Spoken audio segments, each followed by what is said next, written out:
আসসালামু আলাইকুম রহমতুল্লাহ। প্রবাস থেকে আমি বলছি। আপনাদের সাথে আজকে একটা গল্প শেয়ার করার খুব ইচ্ছা হয়েছিল।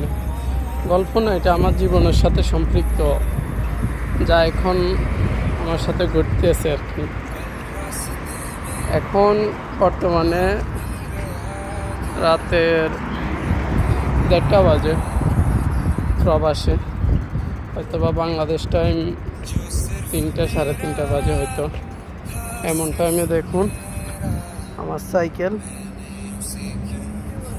পাংচার হয়ে গেছে।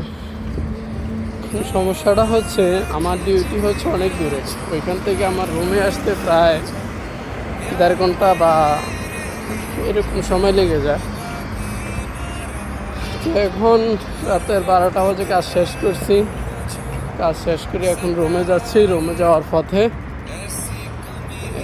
কাজ শেষ করে সাইকেলের কাছে গিয়ে দেখি সাইকেলের টায়ার নষ্ট হয়ে গেছে।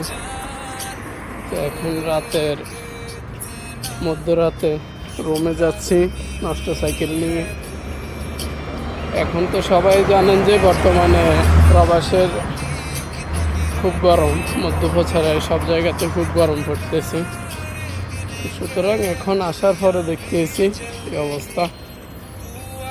এখন রুমে যাব, 1.5 ঘন্টা 12 ঘন্টা ডিউটি শেষ করে 1.5 ঘন্টা রাস্তা হেঁটে রুমে যাব। রুমে যাওয়ার পরে ভাত রান্না করব, তরকারি রান্না করব, তারপরে খাওয়া দাওয়া করে ঘুমাবো। ঘুম থেকে উঠে আবার ডিউটি। এই হচ্ছে বর্তমানে আমাদের জীবন। দোয়া করবেন যেন সফলতা খুব জলদি পাই।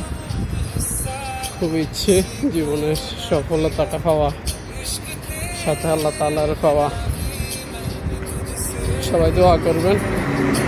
আল্লাহ হাফেজ।